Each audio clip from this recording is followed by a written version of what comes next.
Cardinal George Pell is writing a series of books about his time in prison. The Vatican's former financial chief spent more than 400 days in an Australian jail after being convicted of child sexual abuse. The conviction was overturned last April following an appeal to the country's highest court. The first volume of Prison Journal will be released later this month. In it, the 79-year-old recounts the 5 months that he spent in solitary confinement. Edward Pentin is Rome correspondent for EWTN's National Catholic Register, and he was one of the first journalists to speak with the Cardinal. And Ed joins us now. Thanks so much for coming on. Could you give us a sense, Ed, of what the books will cover and what the Cardinal hopes to achieve by publishing them?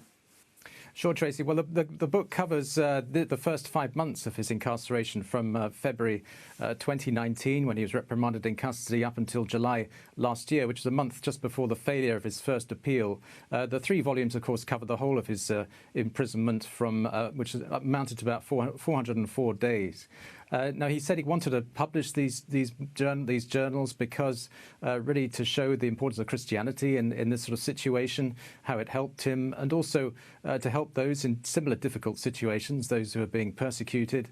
But also he wanted to sort of show those in Australia as well that this sort of thing shouldn't happen again, and if it does, this is the way to handle it, as it were. So there's been there was a lot of concern about the justice system in Australia, and so I think he wanted it to be a sort of testimony to fight that if such a situation happens again.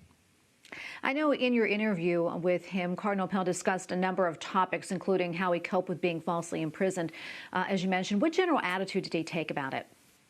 Yes, well, first of all, his faith helped him very much. He said it helped him get through it and to cope with the suffering. But he's also very supported by the letters of support from many people that came in, 4,000 letters of support, he said.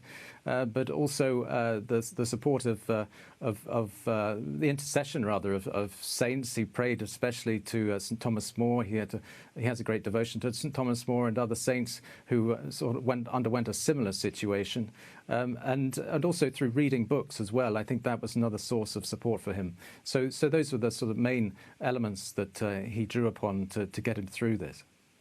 And what other interesting reflections did he share with you about his time in prison and in the journal itself? Well, he talked about, interestingly, some locutions that a woman got through Our Lady, who actually sort of said that he was being incarcerated because of his uncovering of financial corruption in the Vatican. Now, he says he's taken a very skeptical view of this, but he doesn't dismiss it entirely.